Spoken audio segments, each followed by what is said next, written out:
오늘은 바로의 집에 큰 재앙이 내려지는 것이 과연 정당한 모습일까에 대한 부분으로 제가 말씀을 보는데요. 이 부분이 우리들의 신앙에 있어서도 굉장한 기준이 되는 매우 중요한 부분이 됩니다. 그래서 이것을 두 조로 나눠서 저희가 한번 보려고 하는데, 오늘의 말씀의 주제는 하나님의 기준이라는 말씀으로 우리가 먼저 보도록 하겠습니다.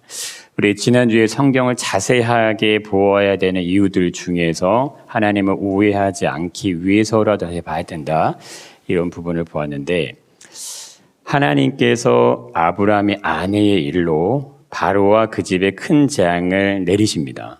그런데 아브라함에게는 그가 잘못한 것에 대한 조치가 기록되지 않았다는 거예요. 바로 왕이 믿음이 없는 사람이기 때문에 하나님이 그를 징계를 하셨고, 아브라함은 믿음이 있는 사람이기에 넘어가는 것이라면 이건 하나님을 오해하는 부분이 됩니다. 그것이 아니라는 거예요. 단순히 바로 왕이 아브라함이 아내를 데려갔기 때문에 징계가 내려진 것이 아니라는 겁니다. 잘못에 대한 원인 제공은 아브라함에게 있습니다. 바로 왕은 그를 선대했어요. 그리고 예물까지 보내줬어요. 그래서 바로 왕이 사실은 선대하고 예물을 보냈다는 것은 격식을 갖췄고 예의를 갖춘 거죠. 사라의 일은 정상적으로 진행된 거지 불법이 아니라는 거예요. 그런데 왜 바로와 그 집에 큰 재앙을 내리시는가? 그러니까 이 부분은 아브람과 사라의 일 때문에 재앙을 내리시는 게 아니라는 거예요. 이것은 인간을 창조하신 하나님의 존재에 대한 부분하고 연결이 됩니다. 하나님의 공의와도 연결이 됩니다. 하나님은 세상을 창조하실 때 눈에 보이는 세계만 만드신 것이 아닙니다. 동물, 식물, 해와 달과 별들과 지구, 행성, 우주, 우리 눈에 보이는 모든 것들만 만드신 것이 아니고, 그것을 움직일 수 있는 눈에 보이지 않는 원리, 법칙, 질서, 균형을 그 안에 넣어놓으셨다는 거예요. 지구는 태양을 주위로 이제 돌아가죠. 그리고 스스로 자전을 합니다. 만약에 자전을 하지 않고 태양만 지구가 돌아간다면 어떻게 될까요? 이 한쪽 면만 이렇게 햇빛이, 태양의 빛이 비추게 되죠. 그럼 반대쪽은 전혀 빛이 비치지 않는다는 겁니다. 태양이 한쪽 면만 비치게 되면 어떻게 되는 거예요? 그 한쪽 반대편 쪽은 완전하게 파괴되게 됩니다. 그래서 자전을 하지 않으면 지구는 생존할 수가 없다는 거예요. 지구가 돌아가는 방향이 서에서 동으로 움직이는데 1시간에 15도씩 돌아갑니다. 그럼 왜 15도를 돌아가야 될까요? 15도를 돌아가야 24시간이 됐을 때 한 바퀴가 돌아갑니다. 그것을 시간으로 기준하는 거죠. 자, 그러면 서에서 동으로 돌아가는 축이 갑자기 바뀌면 어떻게 될까요? 내가 돌기 싫어. 동에서 서로 돌아봐요. 바뀌면 어떻게 돼요? 모든 생태계는 서에서 동으로 돌아가는 걸로 세팅이 되어 있다는 거예요. 그렇게 밀물과 썰물이 움직이고 해가 뜨고 지는 것, 모든 것들이 세팅이 되는데 갑자기 바뀌어버리면 어떻게 되겠는가? 지구의 생태계가 파괴될 수도 있습니다. 아이가 태어나기 위해서 엄마 태중에 10개월의 시간을 보냅니다. 인간이라는 생명이 완성되는 시간이죠. 자, 점에 불과합니다. 그런데 심장이 생겨요. 얼굴이 생기고 팔과 다리가 생기고 손가락, 발가락이 생겨요. 심장 안에 모든 기능들이 다 생겨납니다. 자, 이러한 신비를 어떻게 설명할 수 있냐 이거예요. 우리 엄마의 태중에 아이가 생겨난 것뿐이지 엄마가 하는 거는 사실 없습니다. 얼굴이 생기게 하고 손발이 생기게 하는 건 엄마의 역할이 아니라는 거예요. 영양분을 공급해주고 그 태아를 보호해주고 엄마의 몸으로부터 그것이 만들어지기는 하지만 그거는 다 원리라는 거죠. 그렇게 주수가 지나가고 시간이 지나가면 만들어지게끔 프로그램이 되어 있다는 거예요. 그러니까 이걸 뭘로 설명하겠냐 이겁니다. 여기 안에 있는 것이 하나님의 원리, 질서, 법칙, 균형이 그대로 들어가 있다는 겁니다. 자, 인간이 진화했다고 말하는 세상의 학문은 눈에 보이는 것에 대한 설명이죠. 그러나 인간의 마음, 정신, 생각, 감정, 이게 어떻게 생겨났는지가 설명이 안 돼요. 원숭이에게 언어가 있어서 그들이 그 언어를 가지고 글자를 만들어냅니까? 마음이 있고 생각이 있고 감정이 있어 예술을 합니까? 음악을 하고 공연을 하고 미술을 합니까? 안 하죠. 근데 왜 진화를 했다고 얘기를 할까요? 인간에게 있는 이 마음과 정신과 이 어떤 문명과 문화와 예술, 기술, 이거 어떻게 설명할 거냐, 이런 것들은 설명이 안 된다는 거예요. 왜? 눈에 보이지 않는 거니까요. 그런데 아담으로 말미암아 인간이 타락하게 되는 문제가 발생을 합니다. 과연 하나님은 이 타락한 인간의 문제를 어떻게 처리하실까 하는 거예요. 하나님 모든 걸 다 만들어 놓으셨어요. 그리고 모든 질서와 그 안에 원리와 법칙을 다 주셨습니다. 근데 인간이 타락을 한 거예요. 그러면 타락한 인간이기 때문에 인간을 다 무시하고 그냥 이 원리를 보존할 것인가? 아니면 타락했기 때문에 이 원리를 다 무시하고 인간을 자기가 원하는 대로 하나님 다스리실 것인가? 이거에 대한 부분이 들어간다는 겁니다. 여기에는 하나님의 절대적인 기준과 법칙에 대한 문제가 걸린다는 거예요. 하나님이 만들어 놓으신 세상의 모든 창조의 세계가 지금 움직여지고 있죠. 근데 그것이요, 흐트러짐 없이 움직이기 때문에 우리가 생존하는 거예요. 우리가 그냥 밥을 먹고 호흡을 하고 운동을 하고 그냥 건강하기 때문에 움직이는 게 아니고 우리가 살아갈 수 있는 모든 환경이 준비가 돼 있기 때문에 살아갈 수 있는 것이고 그 환경이 유지되게끔 끊임없이 하나님이 일을 하고 계시기 때문에 보존된다는 겁니다. 그럼 여기에는 하나님의 절대적인 기준과 법칙이 깨지지 않고 있다는 것이 담겨 있습니다.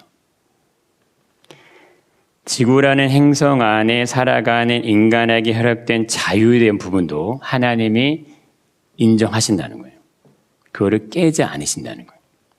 그렇다면 노아의 홍수, 바벨탑, 소돔과 고모라 이 사건을 어떻게 설명하실 겁니까 하는 거예요. 하나님의 재앙이 내리는 거잖아요. 하나님이 심판이 내리는 거 아니냐 이거죠. 홍해 바다를 건널 때 바로의 군대가 바다 안에 들어가서 모두 다 몰살해 죽습니다. 그럼 이스라엘 백성은 살리고 왜 바로의 군대는 다 죽이냐 이거죠. 이스라엘 백성이 가나안 땅을 점령을 할 때 모든 족속을 다 멸하라고 하는데 노인과 어린아이 할 거 없이 동물까지 다 죽여버리라고요. 그럼 이런 것들이 정상이냐 이거. 인정사정 보지 말고 모두 싹 다 죽여라 이런 표현이 나온다는 거죠. 근데 이러한 내용이 모두 하나님의 공의와 연결이 됩니다. 그래서 이 주제를 우리 다음 주에 이제 한번 보려고 합니다. 하나님은 공의와 질서와 균형을 깨뜨리지 않으십니다. 그래서 세상의 죄악이요 유지가 되는 겁니다. 징계를 내리고 싶으시면 아무 때나 벌을 주시는 분이 아니시라는 거예요. 하나님의 마음에 들지 않는다고 해서 죄악을 그때그때 심판하시는 분도 아닙니다. 심판을 할 수 없습니다. 심판을 하게 되면 하나님이 만들어 놓으신 것들이요 깨지게 되는 거예요. 그래서 하나님이 그걸 그대로 심판하지 못하시는 것들이 이제 담겨 있습니다. 반면에 하나님이 사람들이 세상의 삶에서 잘못된 모습을 보이더라도 그들이 편해서 무조건적으로 보호하시거나 돌보시는 분도 아니라는 거예요. 지금 아브라함이 그런 겁니다. 아브라함을 무조건 하나님이 돌보는 게 아니라는 거예요. 그의 편을 드는 게 아니라는 겁니다. 아무리 믿음이 있어도요 잘못한 부분에 대한 책임을 감당해야 됩니다. 그래서 내 몸을 내가 보호하고 지키지 않으면 몸이 병들 수 있고요. 사고가 올 수도 있어요. 사건이 일어날 수도 있고 지켜나고 보호하고 안전하게 우리의 삶을 지켜내야 될 의무가 우리에게 있다는 겁니다. 믿음의 사람들과 일반 사람들이 다른 것이 있다면 그것은 하나님이 일방적으로 편파 판정을 하는 것이 아니고 공의와 정의를 기준해서 움직이는 절대적인 보호자, 전능자가 우리를 책임지고 있다는 거예요. 우리를 책임지는 거하고 우리의 삶에서 일어나는 열매 결과들을 가지고 피해가는 건 다른 겁니다. 믿음의 사람들, 우리는 그 길을 걷고 있는데 그럼 우리가 이 부분을 한번 생각해 봐야 되는 것이 있는데 이겁니다. 자, 우리들은 하나님에 대한 부분을 이해하고 있는가 하는 거예요. 자, 여기에 중간에 이 부분에 대한 말씀을 한번 보시기 바랍니다. 자, 뭐라고 써 있죠? 어느 정도 정확하게입니다. 하나님을 완전하게 아는 것은 사실상 불가능합니다. 이 천체를 연구하는 이 과학자들도요, 이 우주의 세계를 전체를 이해할 수가 없다는 거예요. 아무리 봐도요, 그걸 다 이해하지 못한다는 거예요. 그럼 그거 하나만 봐도 이해가 못하고, 우리가 바닷속의 모든 이 생물 물고기를 봐도요, 그걸 다 이해 못해요. 그런데 이 하나님에 대한 부분을 이해하기는 그렇지 않다는 거예요. 그러면 어느 정도 정확하게 우리가 이해하고 있는가? 이 부분은 우리에게 굉장한 이슈고 매우 중요한 부분이 됩니다. 우리는 오늘이라는 현실을 살고 있지만 성경은 과거를 기점으로 기록이 됐다는 거예요. 성경과 우리의 삶의 모습 사이에는 공간적인 영역이 발생합니다. 공간에 떠 있는 영역이 발생한다는 거죠. 과거와 현재라는 오랜 시간의 공백이 있게 된다는 겁니다. 여기에 더해서 성경의 내용이 우리에게 친숙한 내용이 아니라는 거예요. 일반적으로 믿음이 없는 사람들이 이런 의문에 대해 여러 가지 질문을 하는데 대표적인 게 이런 거죠.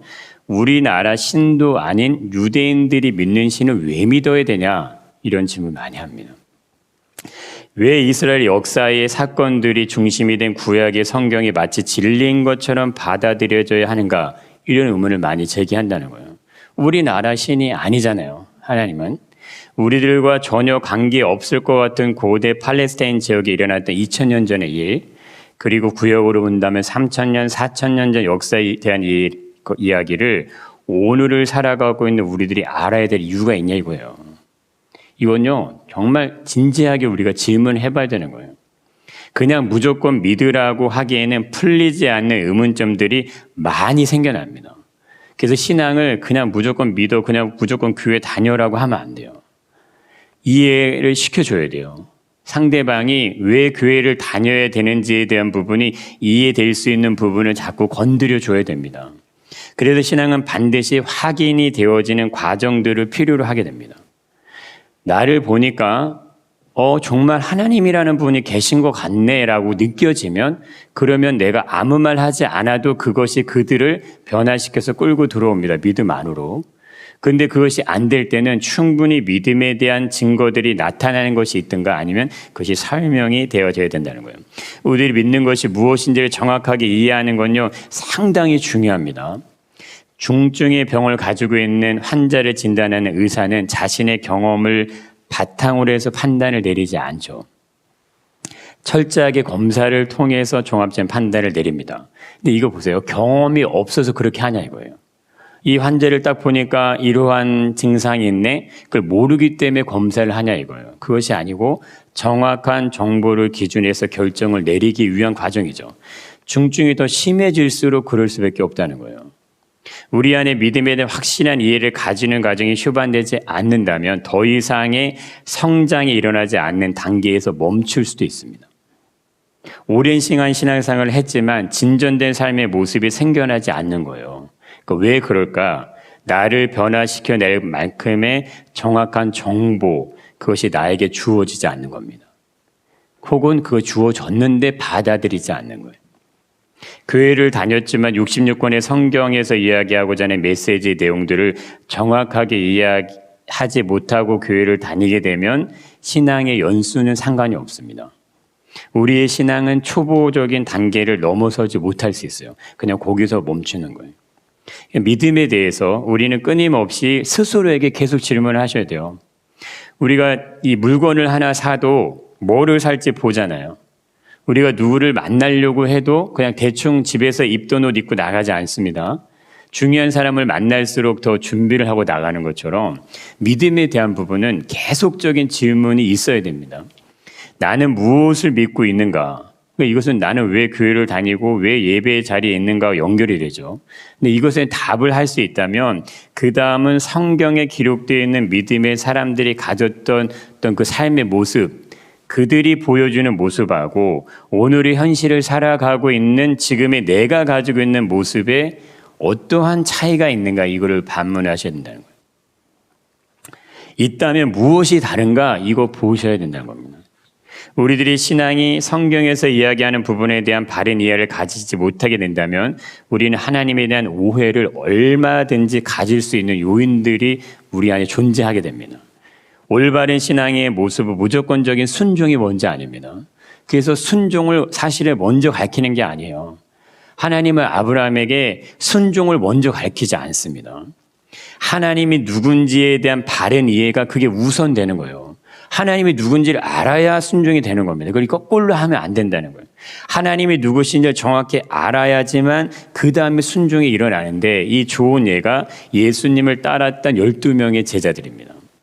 예수님 당시 민중의 최고의 인기는 세례 요한이었어요. 그 인기가 자연스럽게 예수님에게 넘어갑니다. 그러니까 장대의 최고의 인기가 있는 그 예수님의 선택을 받는 거예요. 12명이. 예수님이 제자가 된다는 의미는요, 특권이죠. 그리고 혜택입니다. 그들에게 주어진 거예요. 그거 얼마나 좋습니까? 특채로 가장 우리나라에서 핫한 기업의 특채로 뽑혀가는 거예요. 그거보다 더 영광스러운 것이 된다는 겁니다.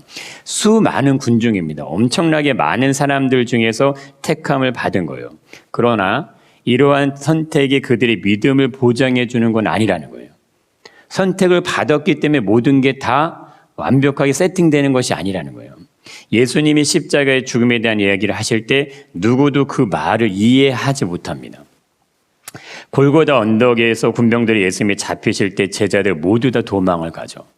그러니까 왜 이런 일들이 생겨나는가 하는 거예요. 예수님의 기적을 경험을 합니다. 직접. 예수님의 능력도 자기들이 봐요. 예수님이 하시는 사역도 보고 예수님을 따랐던 수많은 군중들도 봤습니다. 수많은 사람들이 몇천 명씩 막 예수님께 몰려드는 걸 다 봤다는 거예요. 예수님이 무슨 말씀을 하시는지 자세히 들었어요. 그럼 무엇이 부족했냐 이거예요. 왜 예수님을 도망가고 버릴 수밖에 없었냐. 제자들이 예수님을 부인하고 떠날 수밖에 없었던 이유는 예수님이 보이시는 행동에 대한 이해가 되지 않았기 때문이에요. 로마 군병들에게 잡히시는 예수님, 그동안 제자들이 한 번도 보지 못했던 모습이에요. 그 예수님의 모습을요, 한 번도 본 적이 없어요. 그런 모습을. 예수님의 공생의 사역을 지켜본 제자들은 힘없이 끌려가신 예수님의 무능력함을 한 번도 경험한 적이 없다. 그렇기 때문에 지금의 이 벌어지는 사건이 전혀 이해가 되지 않는 것입니다. 예수님에게 이런 일이 일어나야 하는 이후에 대한 영적인 깨달음이 전혀 없다. 그것을 로마서 편으로 보면 영적 무지의 상태에 그냥 있다는 거예요. 제자로 택함을 받았는데 우리가 예배자로 있고 교회를 그렇게 오랜 시간 다녔는데 영적 무지의 상태로 그대로 있을 수도 있다는 거예요. 그들은 자신의 스승을 버리고 도망하는 모습으로 그냥 전락하죠. 오늘날 우리들도 이럴 수 있다는 거예요. 영광을 누릴 때는 진짜 의기양양합니다. 군중들이 환호하고 박수를 칠 때는 자신들이 무엇인가 대단한 사람이 된 것처럼 어깨가 올라가요. 그래 우리가 이런 사람이지 막 무서울 것도 두려울 것도 없습니다. 노마의 권력, 종교 지도의 음모 이거 전혀 무섭지 않아요. 제자들이 이런 모습이 마치 자신들의 실력인 것처럼 착각을 한다는 거예요. 이게 내 실력이야. 내가 예수님과 함께 있는데 마치 예수님의 능력이 내 능력 같은 느낌이 든다는 거예요. 근데 진짜 실력은 언제 나타날까요? 위기의 순간에 자신들 안에 진짜 실력이 드러난다는 거예요. 실력을 발휘하는 순간에 모두 다 예수님을 버려버리는 배신자로 돌변하는 겁니다. 예수님이 잡히시는 일이 발생을 하자 예수님을 위해서 숨겨져 있던, 예수님을 위시해서 예수님 때문에 가려져 있던 것, 자신의 본래 모습들이 드러난다는 거예요. 비겁하죠, 나약하죠, 연약한 모습이 제자들이라는 거예요. 예수님을 따랐던 시간들 속에서 제자들은 자신들이 왜 예수님의 택함을 받았는가에 대한 이해를 정확하게 하지 못합니다. 이것은 예수님이 누구신가에 대한 정확한 이해가 되지 않았기 때문에 맞물리는 일이 된다는 거예요. 예수가 누군지를 모르면 예수를 따른다는 것에 대한 의미를 이해할 수 없다는 겁니다.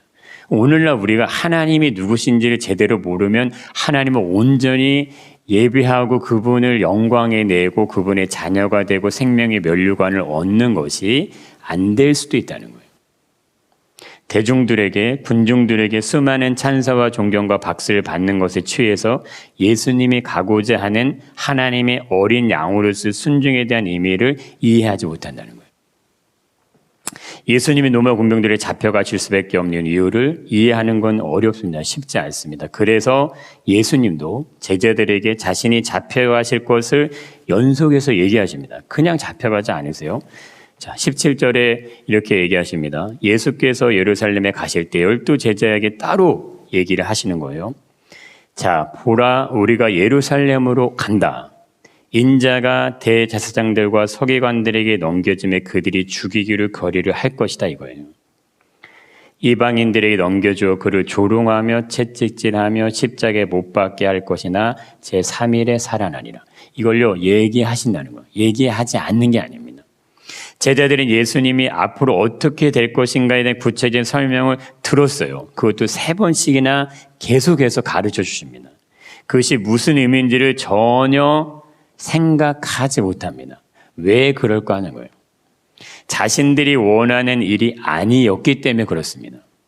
그것은 예수님이 하시고자 하는 일이고 우리가 예수님을 따르는 이유는 그것이 아니었기 때문에 좋게 이야기하면 서로의 입장이 맞지 않는 겁니다. 예수님이 가고자 하는 길하고 우리가 예수에게 바라는 것이 맞아떨어지지 않는다는 거예요. 정확하게 이야기하면요, 듣고 싶지 않은 거예요. 그런 일은 절대 일어나서는 안 된다는 생각, 누구나 할 수 있는 생각입니다. 그 생각을 갖는 거예요. 그래서 예수님의 말씀 자체가 아예 무시가 되는 겁니다. 예수님의 말씀처럼 정말 이러한 일이 일어나게 된다면, 이방인들에게 넘겨주어 그를 조롱하며 채찍질하며 십자가에 못 박게 된다면 그동안 예수님을 따랐던 모든 시간, 이게 다 헛된 시간이 된다. 이건 뻔한 계산이 돼요. 그거를 먼저 계산하는 거예요.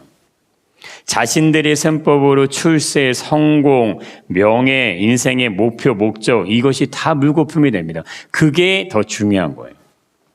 우리가 무엇 때문에 이렇게 예수님을 따라다녔는데 지금에 와서 죽는다고 말씀하십니까? 절대 그런 일은 일어나서는 안 됩니다.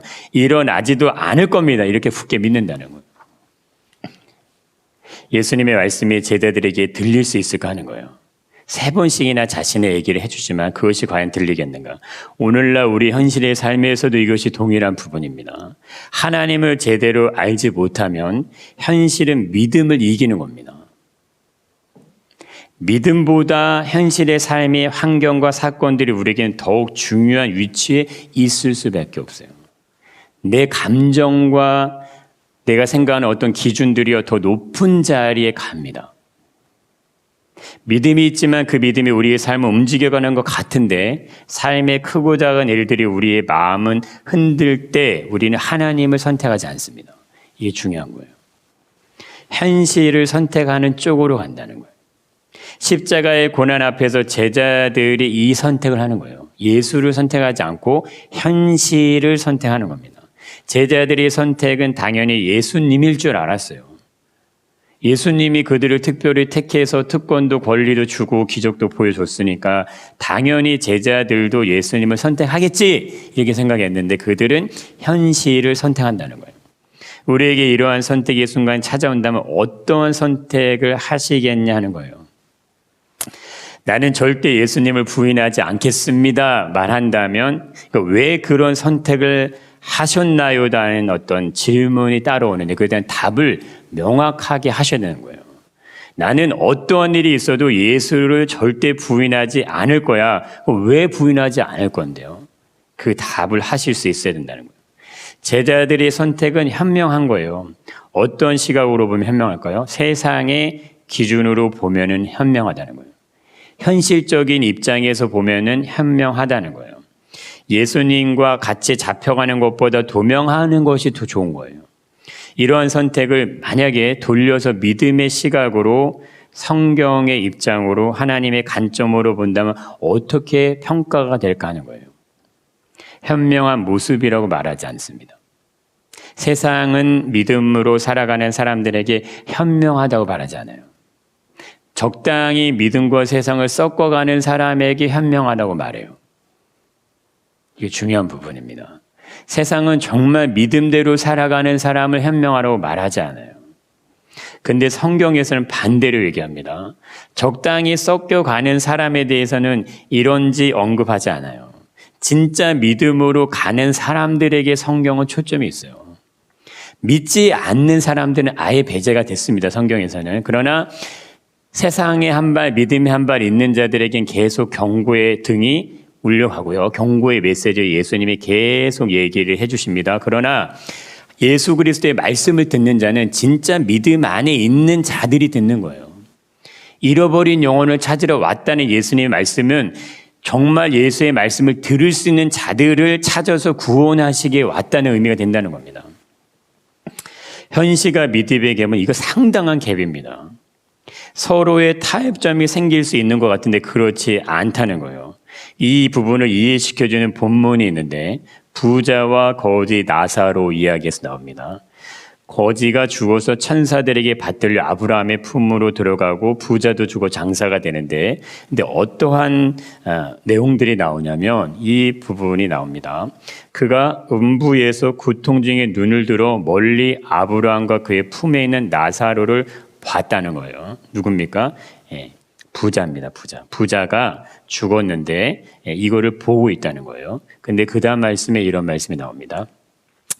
너희와 우리 사이에 큰 구렁텅이가 놓여 있는데 여기서 너희에게 건너가고자 하되 갈 수가 없고 거기서 우리에게 건너올 수도 없게 하였느니라 얘기하신다는 거예요. 서로를 바라볼 수 있는 장면을 말씀을 해주시는데 볼 수 있는 거리에 있어요. 근데 동시에 건너올 수도 없고 건너갈 수도 없다. 그 공간이 존재한다는 거예요. 믿음과 믿음이 없는 현실은요, 이러한 간격을 가진다는 겁니다. 이게 굉장하게 중요한 부분입니다. 아무것도 아닌 듯 작은 차이로 보일 수 있지만요, 그 간격은 넘어올 수도 없고 넘어갈 수도 없는 간격으로 존재하는 거예요. 이것이 우리에게 하나님이 누구신지에 대한 바른 이해가 절대적으로 필요한 이유입니다. 우리가 신앙생활을 왜 하냐 이거예요. 왜 믿음을 갖고 왜 하나님을 예배하고 왜 우리가 성경을 읽냐 이거예요. 하나님의 진리의 말씀이 깨달아지고 알아지고 이것이 믿어지는 것이 되기 위해서 우리에게 필요한 게 뭐냐 이거예요.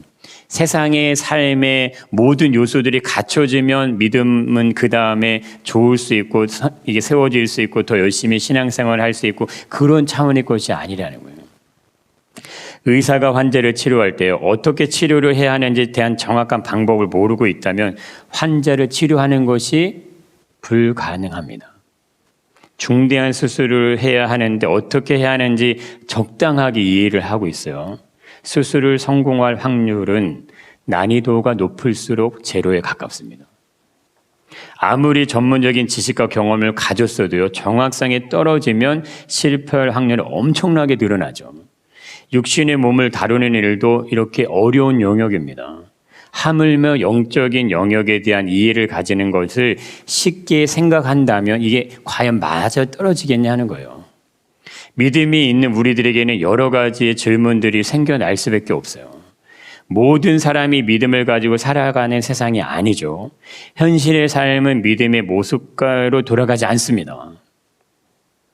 신앙과 믿음을 가지고 있는 사람들에게는 당연히 혼돈과 혼란이 찾아올 수밖에 없어요. 그게 당연한 거예요.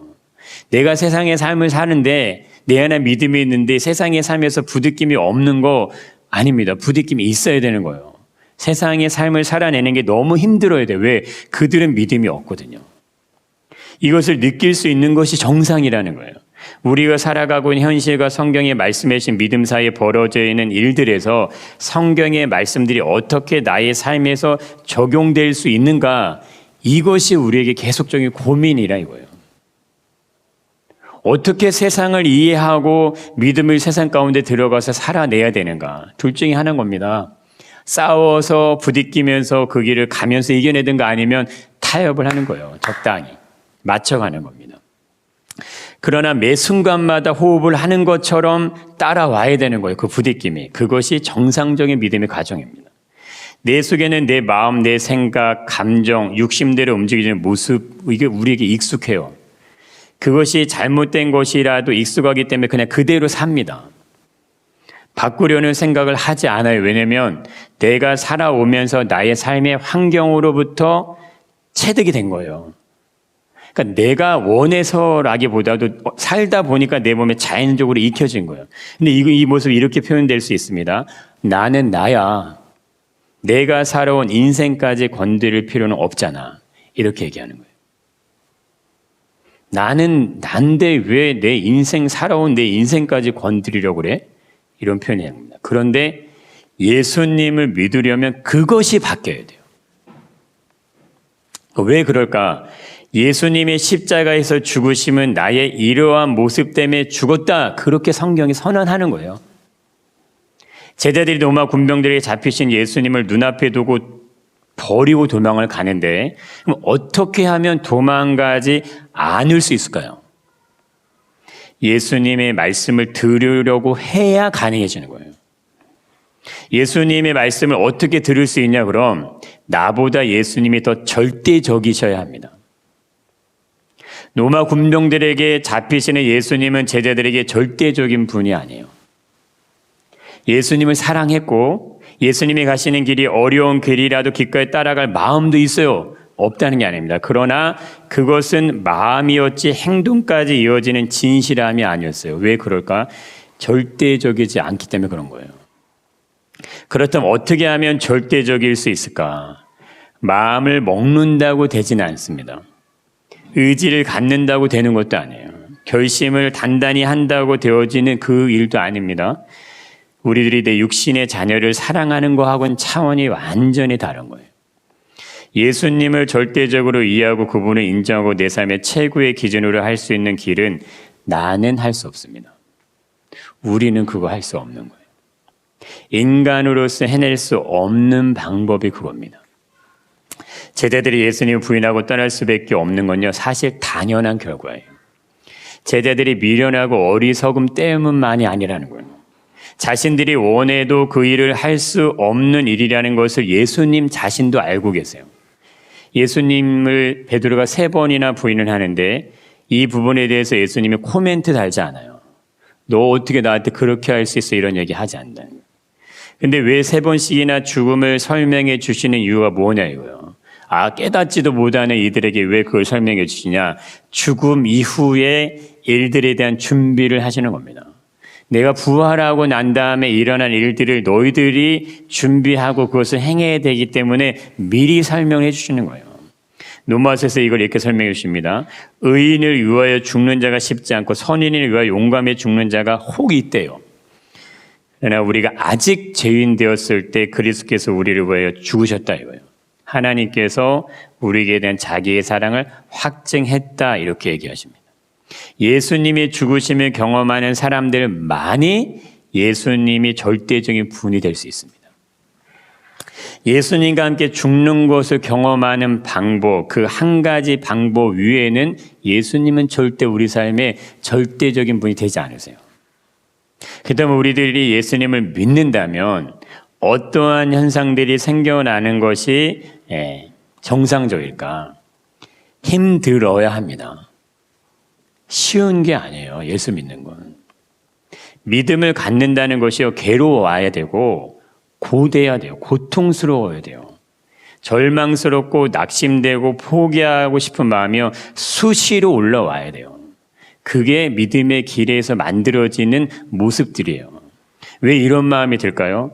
우리들이 믿음으로 들어가려고 할 때마다 나를 자꾸 힘들게 하는 요소들, 내 육신에 익숙해지는 모습들이요. 성경의 말씀과 믿음의 모습들과 계속해서 싸움을 벌여요. 그것이 내 안에 작동이 되고 있기 때문에 힘든 거예요. 그것을 하지 않으면 힘들지 않습니다.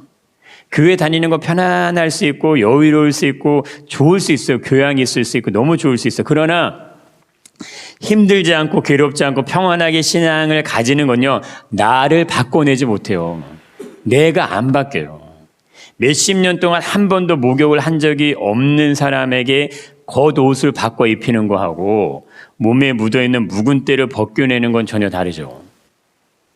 하물며 내 육신의 고집, 아집, 자아로 굳어져 있는 우리 영혼이 내 육신의 죄로부터 나를 씻어내는 과정을 만들어내는 것, 이거는 어떤 차원의 것이냐 이거예요.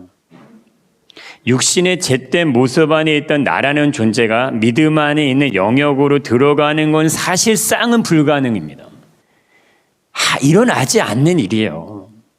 일어날 수 없는 일이고 그것은 가능하지 않은 일입니다. 불가능한 일에 내 안에서 일어나는 것을 경험한 사람들이 믿음의 사람이에요. 하나님이 그들을 위해서 독생자를 줬다고 얘기하시는 거예요. 누구나 아무나 예수 한번 믿어볼까 이게 아닙니다.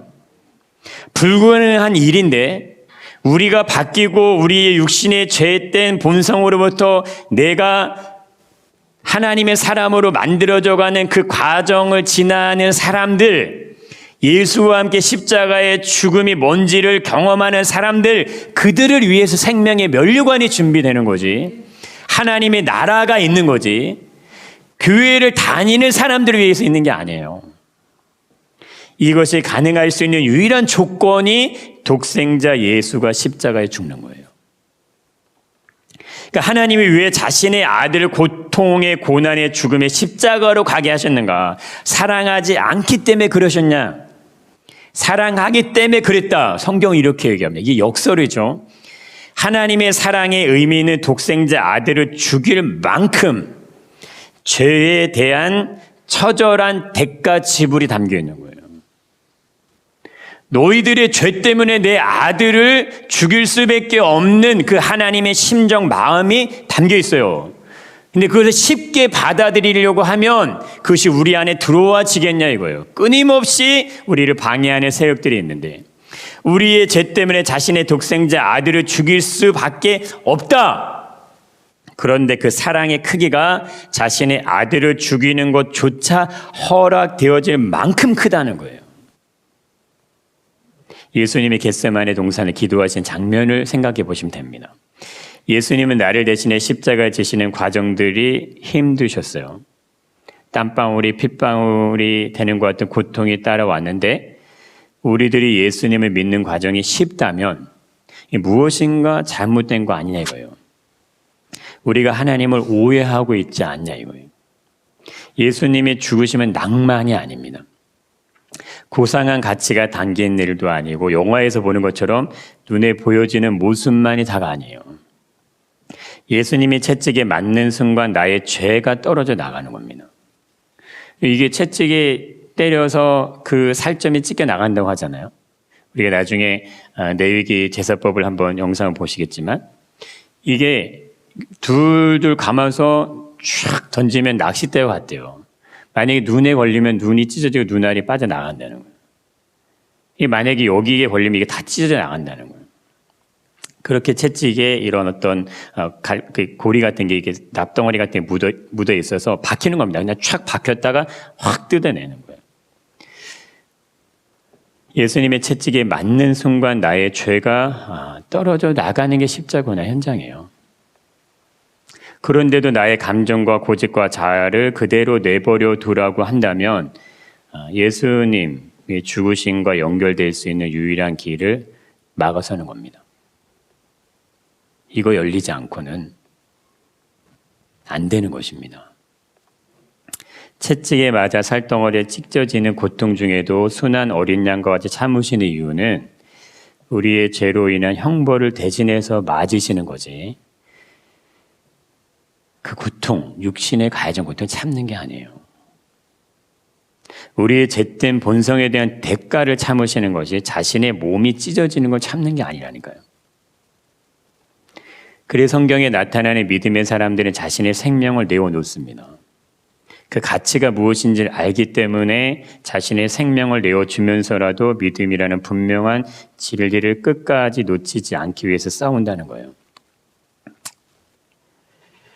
내가 달려갈 길과 주 예수께 받은 사명, 곧 하나님의 은혜의 복음을 증거하는 일을 마치려 하면 나의 생명을 조금도 귀한 것으로 여기지 아니하노라. 바울만 이 고백을 했을까요? 아니요. 제자들이 다 이렇게 죽어갑니다. 제자들 다 죽어요. 순교의 길로. 우리를 방해하는 영적인 존재는 끊임없이 우리들이 믿음으로 사는 걸 방해하고 막아섭니다. 그래서 이렇게 얘기하시죠. 근신하여 깨어라. 너희 대적 마귀가 우는 사자같이 두루 다니며 삼킬 자를 찾는다. 너희는 믿음을 굳건하게 하여 그를 대적하라. 이는 세상에 있는 너희 형제들도 동일한 고난을 당한 줄 알미라. 예수 믿는 거, 하나님을 믿는 게 쉬운 일이면요, 예수 그리스도가 죽으셔야 될 이유 없어요. 왜 죽습니까? 죽어야 될 이유 없어요. 하나님은 이 세상의 우주 만물을 창조하실 그것을 운행하시는데, 우리 몸을 보십시오. 우리가 병원에 가서 중한 진단을 받아요. 그래서 어떻게 해야 됩니까? 굉장하게 어떤 규칙과 이런 것들에서 먹을 것부터 모든 것들 다 디테일하게 하나하나 다 얘기해 줍니다.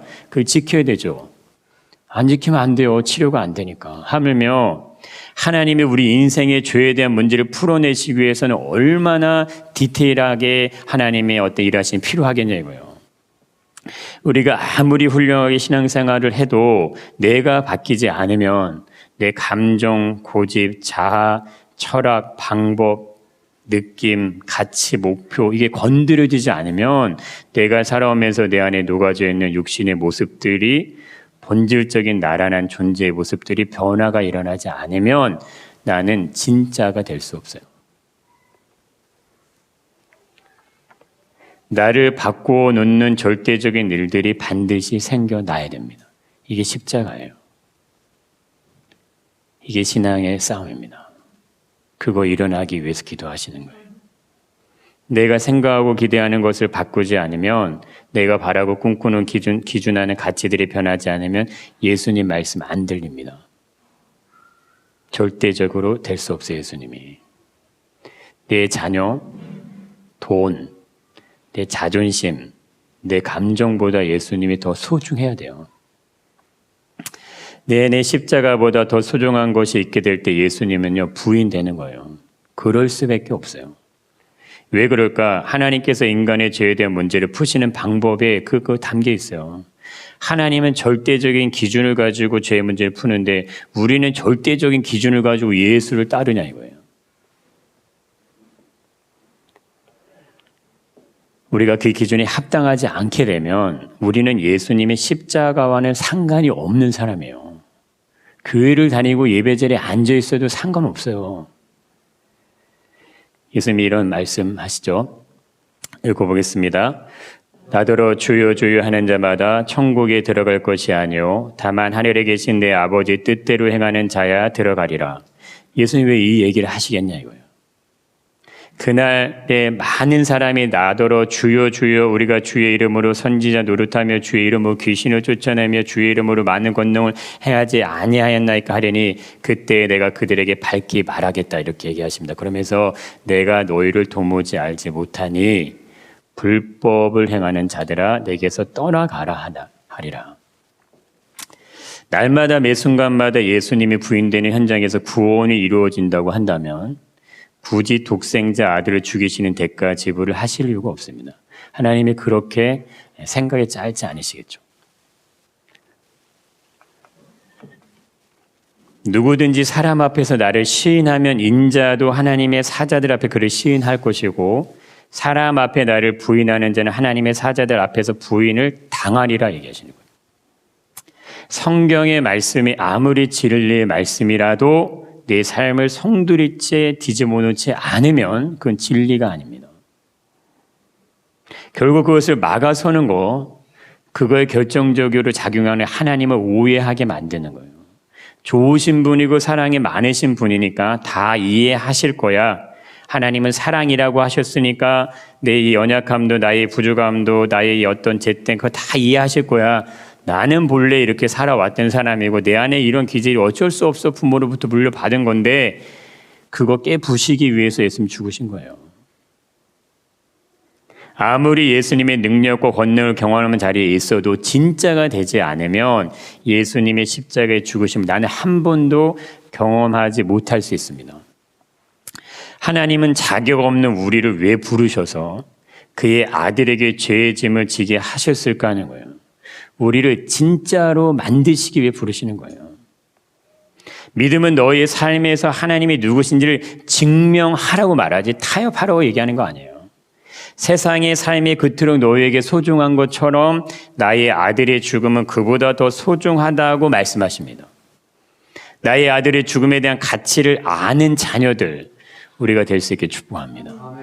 그들을 위해서 준비된 영원한 하나님의 나라, 그 나라를 향한 믿음의 발걸음을 하나님이 지키시는 거고 보호하시는 거예요. 아브라함이 아무리 절대적인 실수를 해도요, 하나님은 아브라함을 지키십니다. 편파가 아니에요. 지키셔야 되는 거고 그들을 보호하셔야 될 책임이 하나님께 있는 거예요. 12명의 제자들 유다를 빼고 11명의 제자들이 예수님 부인하고 떠났어도요, 그들을 향한 예수님 마음은 진심이고 그들을 향한 예수님의 계약은 완전이에요. 부르는 순간부터 내가 너에게 사명을 줬고 너는 그 사명을 이루는 자가 될 거야. 그래서 하나님이 그들을 데려가시는 거예요. 하나님 일에 일비하지 않으십니다. 우리가 좋을 땐 잘했다 칭찬하시고 우리가 넘어지면 너 왜 그렇게 했니? 이렇게 낭망하시 책망하시는 분 아니에요. 10년이고 20년이고 30년을 기다리십니다. 40년이고 50년 그냥 기다리세요.